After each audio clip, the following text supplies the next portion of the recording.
Yeah? All right. Well, welcome. My name's Matt Bartoldus. I'm with consultancy out of London and New York called Gotham Digital Science, and I'm coming down from our London office. Before I talk to anyone, I always like to know who I'm talking to, so that way there's some relevancy there. So I'm just going to do a quick survey of the dozen of you or so out there, and just to see where we fall. So a quick show of hands, how you would categorize yourself. You know, who in the room is more on the assessment side? So security audit, pen test, code review type stuff. Okay, so almost half the room-ish. Any developers in the room? IT architects? Does it count 20 years ago? Sure, why not? In the past. Yeah, maybe I should buy, for some of you guys, which decade, but anyway. Any management, app owners type people? Yeah, okay. And then consultants? Okay. Which is pretty much expected, obviously. Okay, well, how about any others? And what's that? Just random stuff or any other like security? On that list plus stuff that's on. All right, bit of everything. So, good. What is anyone in the room here a non-security professional? So just here checking it out. Great. So today I get to unload all my frustrations on you, talk about war stories and such. So through all that, I'm going to talk about security in the SDLC and some of the things that I've come across with my clients, working with them on that. And I recognize a few faces. I spoke here last year, and I spoke on the Software Assurance Maturity Model, OpenSAM, which is now an OWASP project. So I guess you can consider this a kind of a 1 year on in terms of working with clients, actually doing stuff with it on the ground. But a lot of this will come through more than just the past year, as you'll get going. So I'll just go right into it. So setting the framework of kind of where we are. Well, what is all this? And we have to remember that, like in the keynote this morning, I mean, we're in a very young industry, like someone mentioned something about all the stuff that's happened since 1995, Compare that to finance and accounting, and it's like a blip in insurance, in terms of an industry. And this is demonstrated by a focus, and I wanted to do a slide or a drawing, but I'm afraid I'd get in a lot of trouble with you all here around what I'd love to do is this presentation of data around the curve, so to speak, popularity curve of, say, like PBX hacking, right? So like in the, in the early days, war games or whatever, and it goes up, but then it kind of goes away, and then infrastructure takes over, and that goes up. But then infrastructure hacking kind of gave way, went down, and then all the rage was about getting to the databases through apps. And then now, application hacking and OWASP top 10 and all that. And it'd be good to kind of line that up with, so in the early days, PBX hack didn't get a lot of press. Financial losses weren't as significant and such. But then as you kind of go through this, nowadays, you can't have a good hack go on without, or a good breach go on without media attention. And this is really highlighted in the UK, where every week you get a new, they love reporting on data breaches, data loss, USB sticks lost, that kind of thing. They love it. And it's every week embarrassing, all sorts of organizations. But it's still very young. And the whole PCI just highlights this as well. So back in the day, it used to be the Cardholder Information Security Program. And I remember doing an audit against that, against an ISP. And anything to do with application development, it wasn't even mentioned. It was just this little side note around change control. whereas now it's a whole area within PCI. So that's just to put context around how young this really is. And so when we go and talk to my clients, we see this a lot, don't we? No time, I don't have the skills, we don't have the budget, right? I mean, we see this everywhere. We can even do a survey on which excuse you get the most, you know. So what I do is I translate that into, and what I'm really hearing is business reasons for security haven't been defined or communicated. Simple as that. Because you ever notice how funny it is that someone comes to you, oh, we don't have the budget, we don't have the skills, and then all of a sudden they have a big breach. And this is very prevalent in the UK. Then they get fined, and then the consultants are in, and all that costs a lot. And all of a sudden now they have all this money for security, and then all the skills, they hire in the consultants and all that, and yeah, so it is there, right? And a good example of this is there's a large UK financial institution that went to get, the security team went to get £60,000 to encrypt their laptops. So they didn't do a lot of mobile computing. So 60 grand would be the cost to do the whole everything. And it was rejected. So they didn't do it. Less than a year later, a laptop got stolen. They were fined by the FSA for no due diligence around what was on that laptop, encryption and all that. Post-mortem, you know, I was in there with a bunch of other consultants. That was millions. And then they were the joke of the industry. Like, I'm not even kidding. Like, I'd go to a conference and they were up there, the butt of the jokes of the industry. And so during the post-mortem, I went in there and I got a hold of that £60,000 presentation done. And it was, to put it in UK terminology, it was rubbish. In American, it was garbage. It was crap. And it made it obvious. It was like, the problem wasn't, unfortunately, the director of security at the time got moved aside, kind of got scapegoated, blah, blah, blah. And actually, his only fault was he didn't present it well enough to convince his management to release those funds. That was the only issue. It wasn't that they didn't think about security, because he was dead on right that they needed to do it. So what I want to talk about is, well, you know, these are very common business case drivers in security. We see this everywhere. We saw it in this morning's keynote too, in terms of these will be recycled and they'll continue to go. First it'll be on compliance, then it'll be on governance, then it'll be on protection, blah, blah, blah. You know, it's the same type drivers.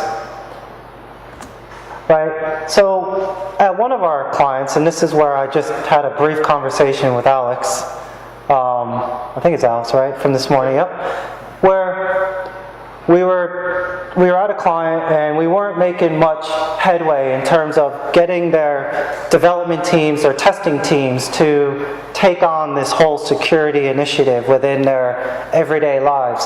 And the test managers were just pretty much like, no. And that was it. And they were getting backed by their management. And so we really were struggling in terms of getting in there to get our security agenda, that it wasn't enough to have internal audits that they had to do it. They weren't getting the backing. So we were looking through their documentation. They were talking about they build software, and they were talking about differentiating themselves in quality and the pride in quality and this and that. And so we went through, we started having conversations with them about quality and putting that into the security mix and just trying to get on his level. And so, we talked to him about this, and so we laid it out there with him. We said, okay, your app is vulnerable to SQL injection. We've proved it, here it is. Now, what is that? Is that a defect? Is that a quality issue? You tell me. I was talking to the testing team director, and we found we did come to an agreement that it was a quality issue because it was a defect within the software that allowed something that you didn't want or not expected to happen. And so now, all of a sudden, the inroads, we started doing integrating that into their quality management system, integrating it into, so marking security code like static code analysis findings as security defects, and now they're getting managed and maintained. And we brought that into the mix. And we did that through essentially translating it into business. And this slide is a lot for the non-security people out there. I think I'm preaching to the choir if I sit there and explain how to do this, how you should do this. But the quality in this is bringing it onto someone else's level, and mainly the people that release the funds. I mean, that's what it comes down to. You could be the most technically astute person around, but you're not going to get very far in an organization unless you have backing to do what you need to do. So the other side of the thing is doing a talk like this, I get to promote our products, and we have a application out there for y'all to use, and I'll take orders afterwards. And what it is it's $19.99 for this application. And no budget. Sorry? We don't have budget. Well, you'll find budget, but what we do, right, is because it costs a little bit more to make it reliable, we're going to charge you $29.99 for it. And then if you want performance in there, it's going to be a bit extra, because now we got to do performance assurance and such. And I think I know, you know where I'm getting to on this one. And if you want it to be secure, then it's going to be, $49.99. And this just doesn't work.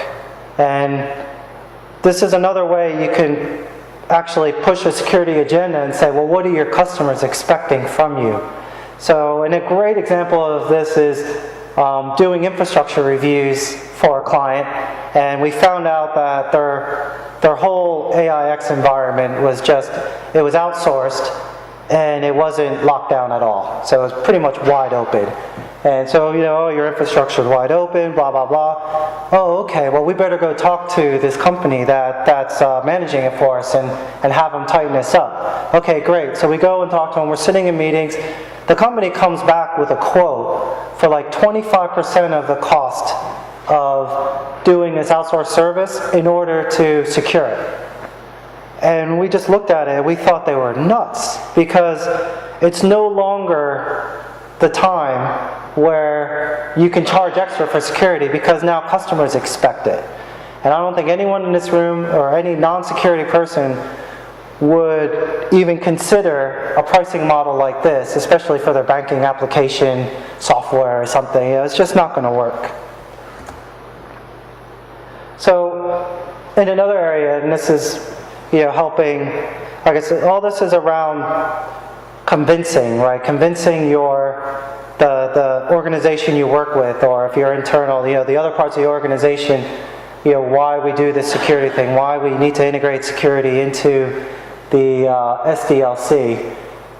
Well, you can't get away from the old people process technology mantra of IT. You just can't. And it was fitting in this morning's talk that he said, we're not even going to talk about technology, because I'm not even going to talk about technology. Mainly because technology is great to automate a process, and it provides efficiency, right? But technology is useless if people don't know how to use it. And it can be dangerous, just downright dangerous. If, just think beyond security technology, just any technology, right, gets into the wrong hands. So you just take that out of the equation here, just knowing, you have it in your back pocket. That's a way to really gain efficiencies later on, and to help you do what you need to do. But it really comes down to people, right? And so when you're building software, right, these are kind of your generic activities. And so it's no surprise that all you have to do is add security in front of this. Right? And then those are your security activities around building software. And it's funny, I was out at a client, and we were doing a project at the same time as this performance assurance project. And I looked at his presentations to management and such, and all you had to do was take out the word performance and put in security.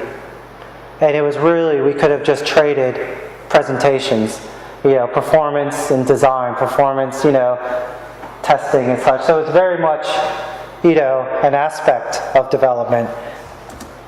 And I guess this is where I'm getting at, and this is great. I get to try this slide out on security professionals. And that is, during systems development, you have these methodologies, right, that are out there, and you have these activities that are kind of generic activities, within, so even if you do an Agile, you have to do some sort of planning. And we'll learn a little bit more about that on our talk tomorrow on Agile, security and Agile. But you still have to do some sort of these activities. And, these follow these methodologies. What about information security methodology? I guess, throw it out there to me, because I can't think of one. The methodology for doing information security. And now there's information security activities, and then within those you may have a methodology, but just information security, like systems development, there's a methodology. What about information security? Any takers? Or, and I guess this is what I'm getting at is there is, in my mind, there is no process for information security because it's built in to whatever it is else that you're doing. And the sooner your clients and the sooner the people you're talking to in your organization understand that, the more it kind of kicks in that, oh, this is part of our everyday lives. This isn't something over here. It's actually, the old mantra, you have to bake it in, those words. And then what it comes down to as well is, I have to remind my clients that, security is independent. It doesn't matter what development method you're doing. And this is where I like to use, some of our test team guys as an example. Because not once, so for the testers out there, how many times have you thought, or even said across the room, or even heard someone go while they're testing going, I wonder how they developed this. I wonder which methodology they used for this app. They don't care. It doesn't matter what methodology you're using. It's irrelevant from a security standpoint. And someone asked me one time, I've been told that Agile is inherently insecure. And it's like, no, it isn't. It's no more inherently insecure than waterfall. And then going through the explaining that it doesn't matter what you're doing. It's just adding security in as part of what you're doing. And so how do we do that? Well, there's many frameworks that are out there that you can help define these activities within some sort of a framework and build security into your development process. So, for example, you have the Microsoft SDL, OWASP, which is combined now with OpenSAM, software assurance. Gary McGraw has his building security in. These kind of focus around activities that you can do while you're developing software and build it into your methodologies. And so this is more of a, and again, I do stress activities because these aren't methodologies per se. They're activities that may have defined methodologies underneath them, but you just build those into what you're doing. And then you can start measuring how you're doing once you have that common set of activities.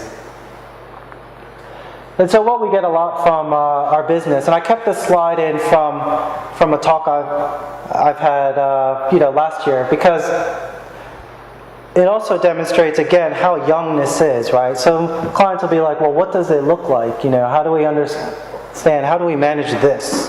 Well, what is this? What are we talking about? Right? And we've heard it so many different variations of what this called. This alone is enough to cause major confusion among clients.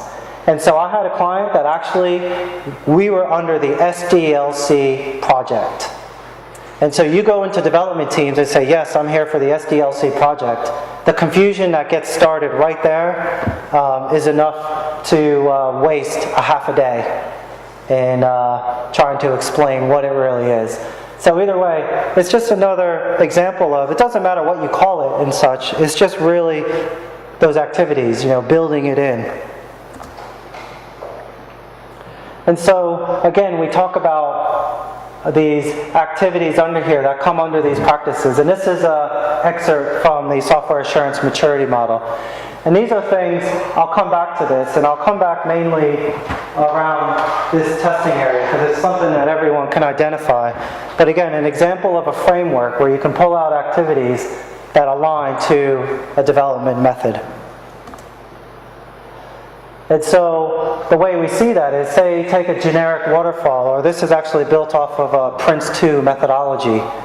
And you can see where these information security are just tasks, they're activities within the whole framework, so they fit right in. Preaching to the choir, aren't I? To a lot of you. And so I thought this was an interesting slide, because what we're doing here is we're taking a testing life cycle, and it had nothing to do with security. It was all about the testing life cycle, and it was mainly from the development world. And what we did is just mapped in the activities that we had talked about. So while you're testing requirements, well, have your security requirements been derived? Have they been noted and given to the teams? We'll test the design, right? Design and architecture reviews. Coding, right? Static code analysis, or Veracode type stuff on the source, and then somewhere in between here, dynamic testing, pen testing, and such. And then once out in maintenance, pen testing as well, as you do changes and such.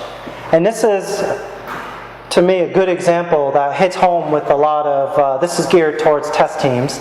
But it hits home, it gives an example that it's not something different that we're doing. It's still the same methodology around developing software. It's just we're building in security activities into that. Before do you mind if I interrupt that? Yeah, go for it. If I can say it at the end. Is it relevant to this, or do you want to say? Well, I was just going to ask you about if there were decent security requirements, I don't want to use the word templates, or directions that you can point folks to that were open and usable, but stuff that you like. Oh, so you mean like standard non-functional requirements to give to a project? You mean like that? Well, how do you express your requirements? So in a project that I recently undertook this year, I created a huge list of what I thought were good security requirements. It shall do this, it shall do that, it shall do that. It should expect, this should be an expected behavior. That should be expected behavior. Unexpected behaviors are security problems. Blah, blah. And it just didn't sink in. This was a hotshot Rails, MacBook welding, agile group. And so I'm wondering, and I took a little heat in my group because I just made my own. Yes. Right? Okay. And it was like, well, we want you should have documentation and some other thing. It's like, well, this should have been good enough for them. But if you want me to say, okay, this is an OWASP, whatever it is, I was wondering if you had template recommendations for creating requirements. The consultant's answer to that is going to be. Because it's so different where we go, and it's a very cultural thing, I've found, and we're going to get to this in a minute, where you go, that you have to find those buttons to push that get the response you need. So going down the route of developing those requirements in the first place is like a big jump that a lot of organizations haven't even done yet. But then it's how you present those and how you correlate it into the rest of their development methodology, and then tie it into the policy and standards, which is tough. And then it's just a political match from there. There's excuse you saying I want somebody else to do the science rather than what I described to you as I had an art. Right? I was an artist. I was a security artist painting this picture, right? Versus I want science behind it, but I don't want to do that myself. Yeah. That's why I'm asking you. Yeah. So in short, I don't have any templates, so to speak, and such. The only thing I could say is, to me, it just sounds more like a political conversation to have to get them to understand what it is you're really trying to do in the end. And then you're going to have to cut some deals, you know, and be like, okay, well, what about this? What about that? It's what I'm going to get to is probably the hardest part, and why most initiatives like this fail, which is where I'm going to get to. Yeah, my solution is bringing a consultant. Yeah, which helps. Like, oh, well, no, we're paying this guy to be smart, if you didn't believe me. Yeah, no, and it helps too. I've got a good war story on that, but I should crack on. So, one of the things you might hear is, right, compliance, blah, blah, blah. Well, I guess one of the things I don't like hearing is when companies talk about compliance as the goal, right? You know, the whole checklist thing, and the reason why we're doing security is for compliance. Because in the end, compliance is more of an output. It's the icing on the cake of good security/risk management. And so if you're doing that, then by default you should comply. And so one of the things that I wanted to glean out here is by adding in these security processes, you could talk to your organization and say, look, just by simply doing this, you're going to comply to these regulations that you don't know much about. The only challenge to you is how you evidence it, and then we can work on that. And so it's a good thing to take to people in your organization. So we talked about kind of the business drivers and everything in theoretical, which is great, but actually how do we do this, right? You know, people want to know, well, how do we do this? And you know, you can't get around it, is you have to get some sort of funding, management, commitment. And again, how you do that is going to take some creativity within your organization, depending on how they are. And then what it comes down to, it's people and skills. That's pretty much the only way you're going to be able to achieve integrating security into the SDLC. And we're going to move into that a little bit right here. So, a lot of places I've been to, you have your security team over here and your business over there. Okay, that's a given. But then, if you've ever done something like ISO benchmarking, ISO 27001 benchmarking, or any type of security audit that's around like a security management and such, or say you want to do an initiative around security architecture, around the network, and then security, and then you go into the organization, you're like, all right, who do I talk to? And it may be you, but it's like that one person, right? And so it's like, okay, well, who do I talk to about network security? Oh, it's, you know, Bob. Great. So who do I talk to about antivirus patch management? Oh, that's Bob as well. Okay, well, what about with projects and security? Oh, that. So you have like 2 or 3 security people over here, and they're too busy to really focus on anything. And then you have the business over there who thinks security is rocket science, and so they try to stay away from it as much as possible. And this, to me, is the main reason why these initiatives fail. Because where are your security skills? You know, are you using those effectively? You know, so it was mentioned this morning. A lot of focus in the security world is on the technical teams, right? So your security team are, you know, deep technical security people, which is great, but they like to test and they like to break things. You know, how motivated are they going to be to jump over into the business to actually now be the ones designing security and letting someone else try to break it and get around it and then test them on their designs? And that's a huge challenge, you know.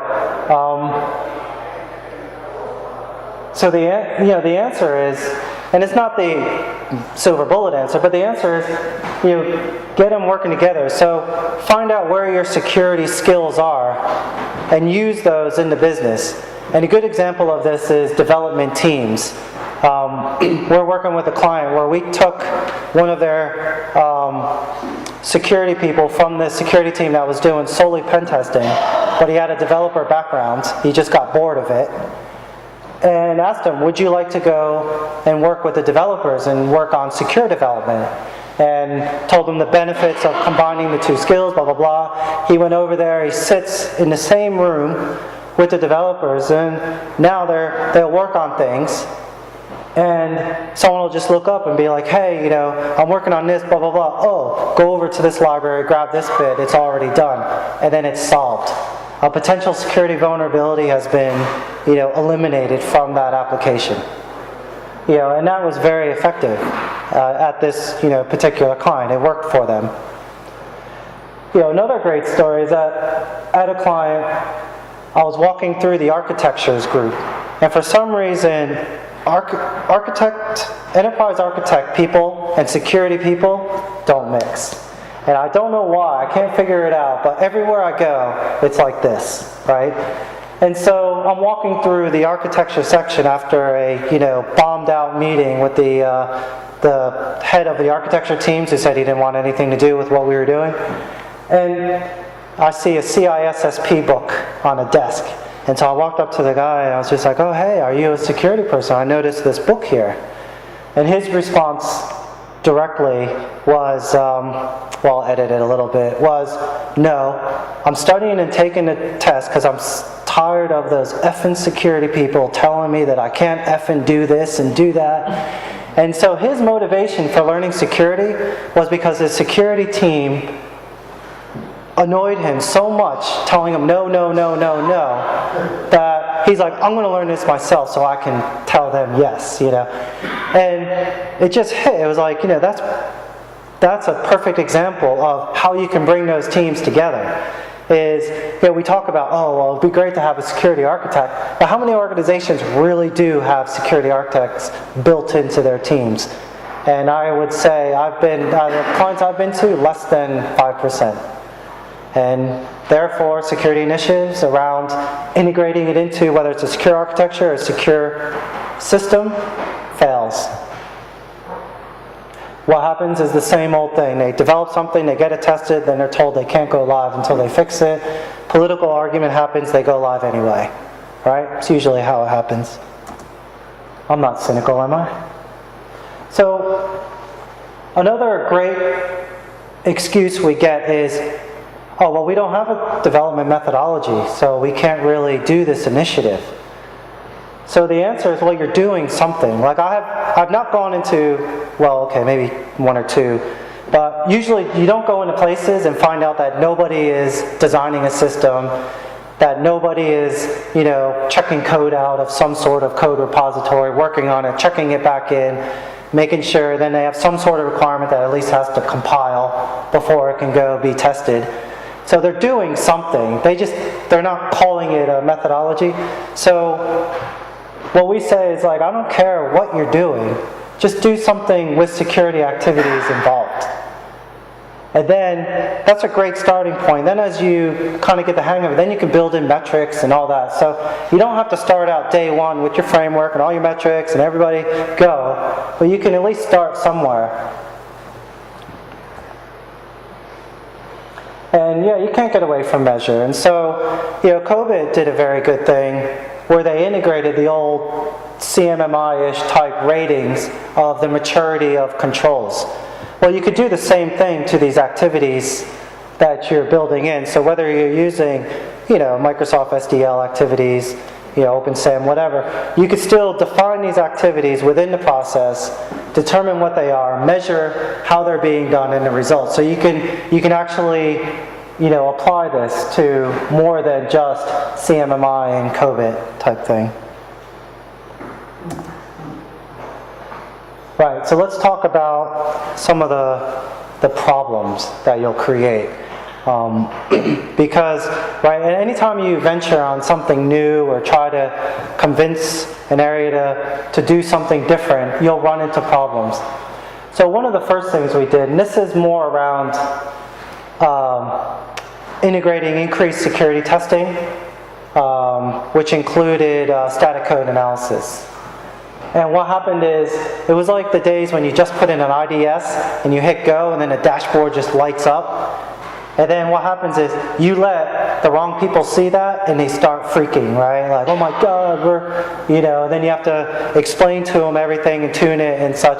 Well, the same thing is when you introduce more testing, more security criteria within someone's method, you're going to get more defects, you're going to get more security vulnerabilities.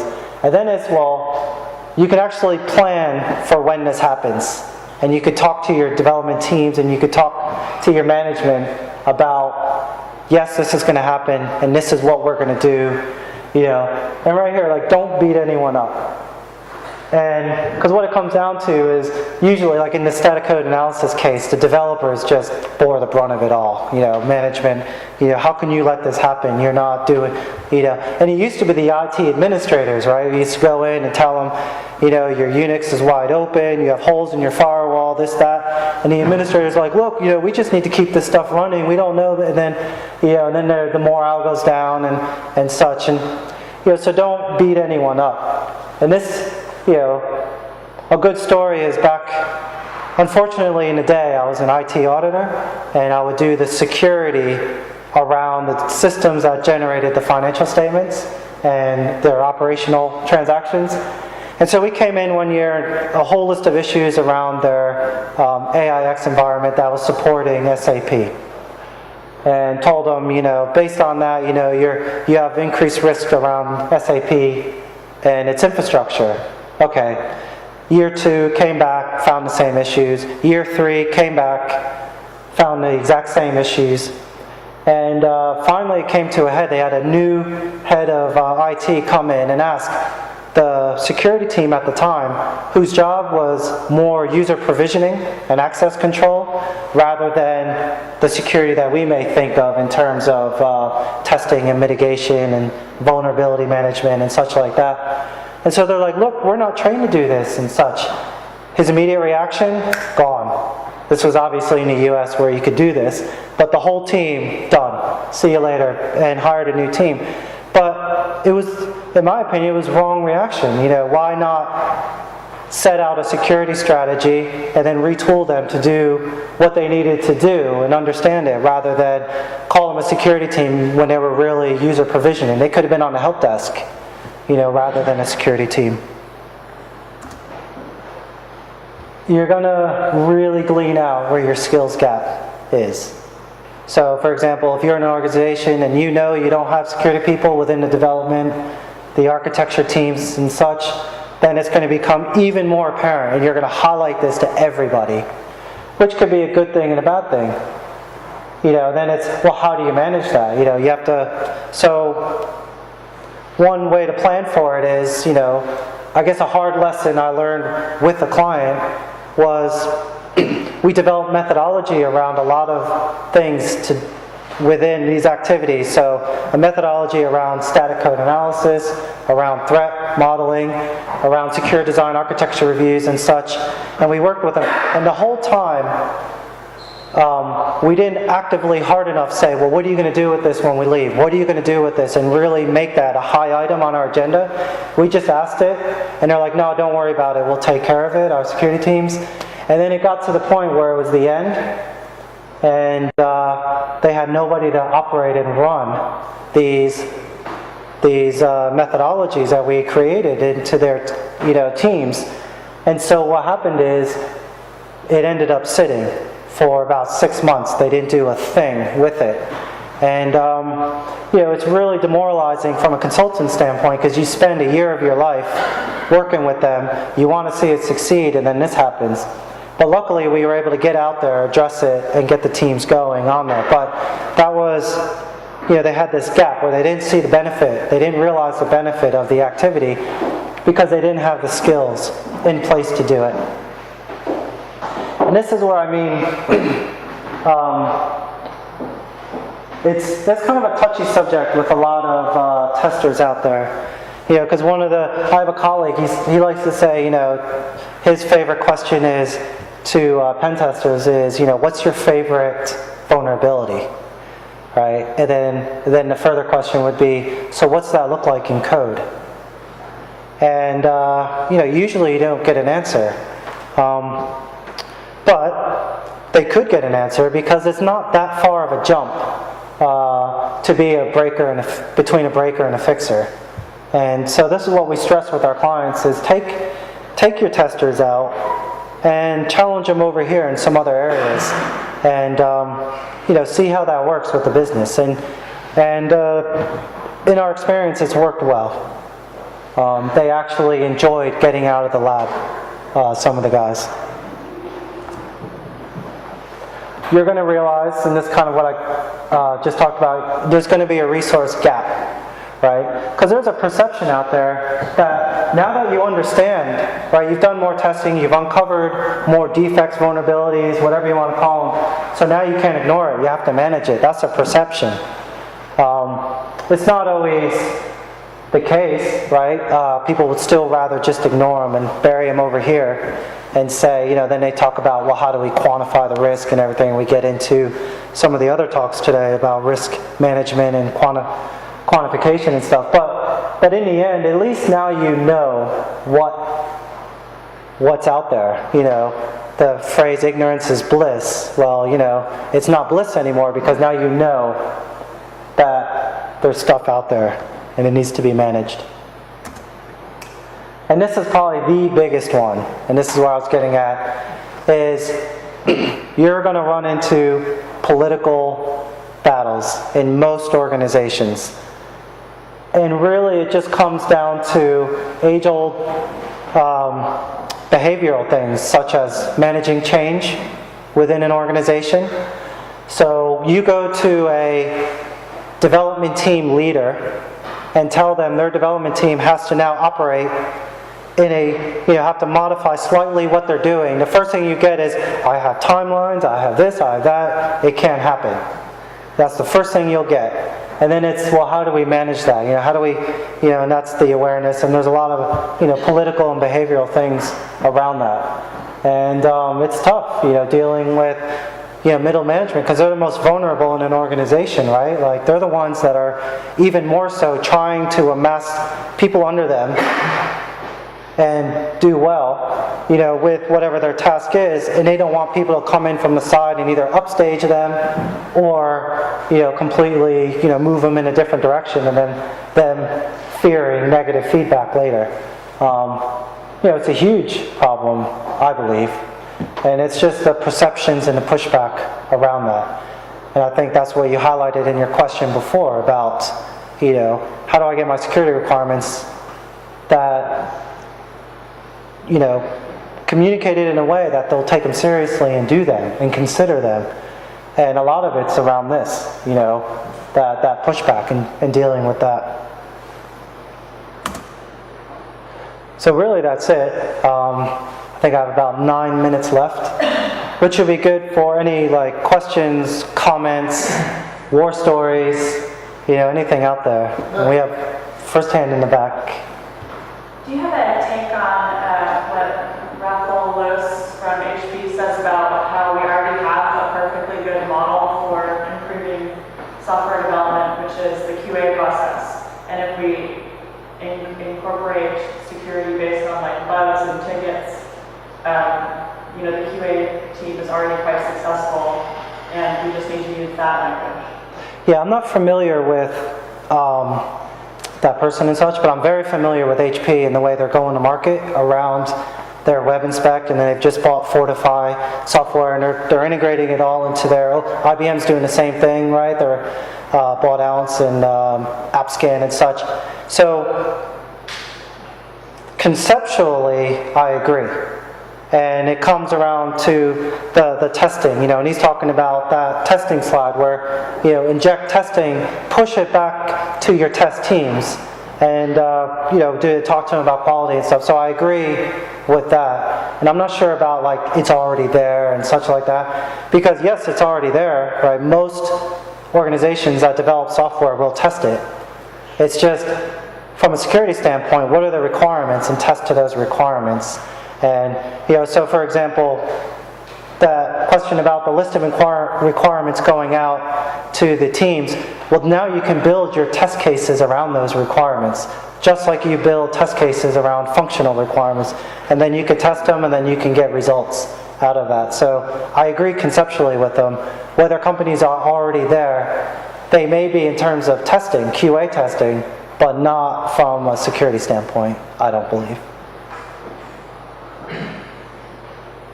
No, I was going to say that regarding the template, there is the Microsoft SDLC template for Visual Studio Team System. So it might be something we want to integrate. Maybe something, the thing you are to the template, Microsoft has an SDLC template.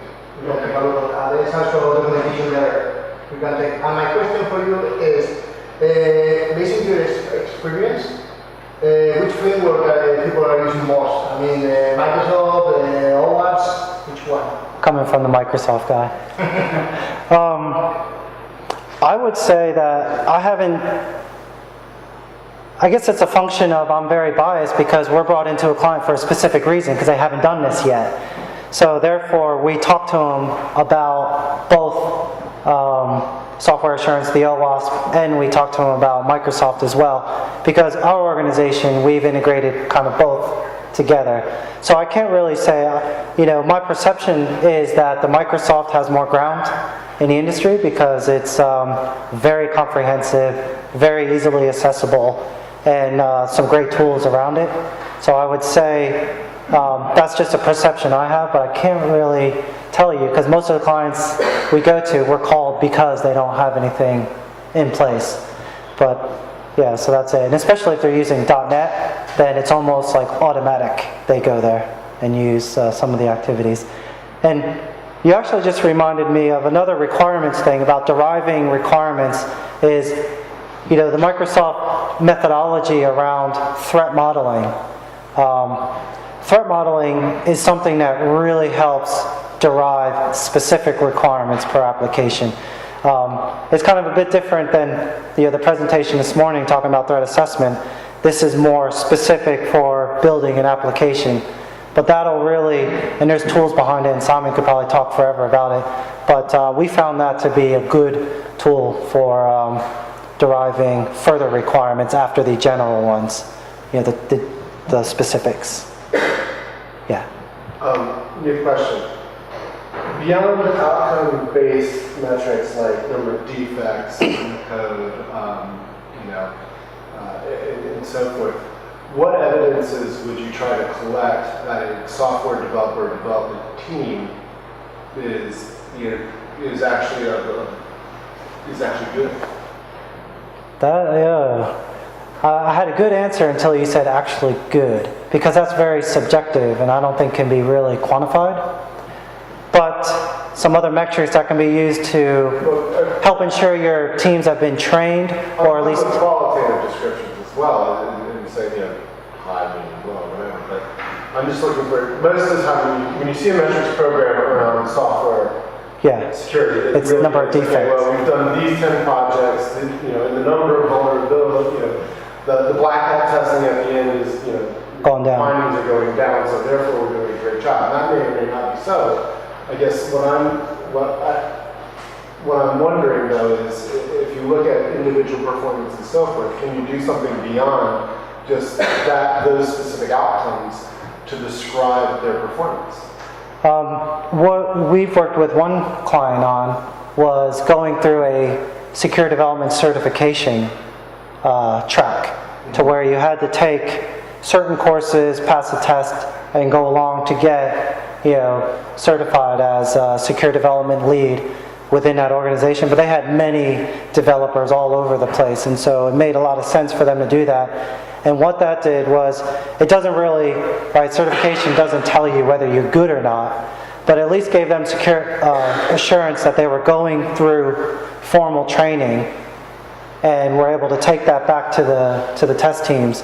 But ultimately, it comes down to quantifiable metrics like, number of defects found during static code analysis, number of defects found during dynamic testing or QA testing versus number of defects found post-release, vulnerabilities. So it's hard to get away from those numbers in terms of performance measuring, but as far as being you know, how, are my development teams good? How are they compared to, you know, are my developers more security savvy than this organization?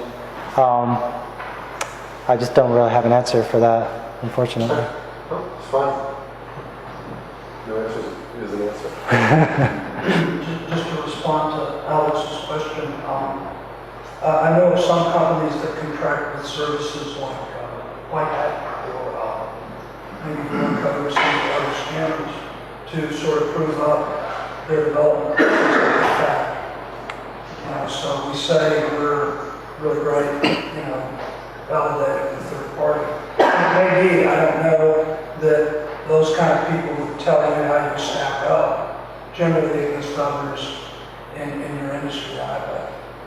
Is Chris hanging in here? I mean, he would be able to address that. And I think it comes down to, because we work with our clients on that too, but it's still just a measurement based on the results of testing or verification.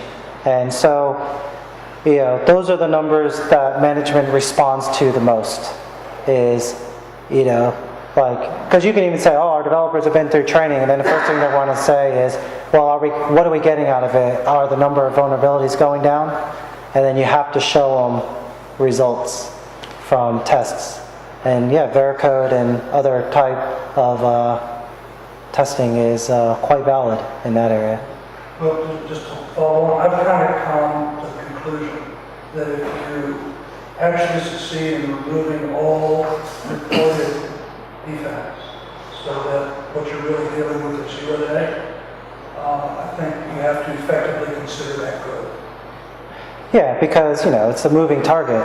You think you may have everything, and then 2 days later, Yeah, something comes out, sure, but you can't control, you can't go through that, you can't train for that. yeah, all right. So I think that's about it. Hopefully you have a few things you could take away from that, at least when you're talking with inside your organizations or your client, or at least something to look out for.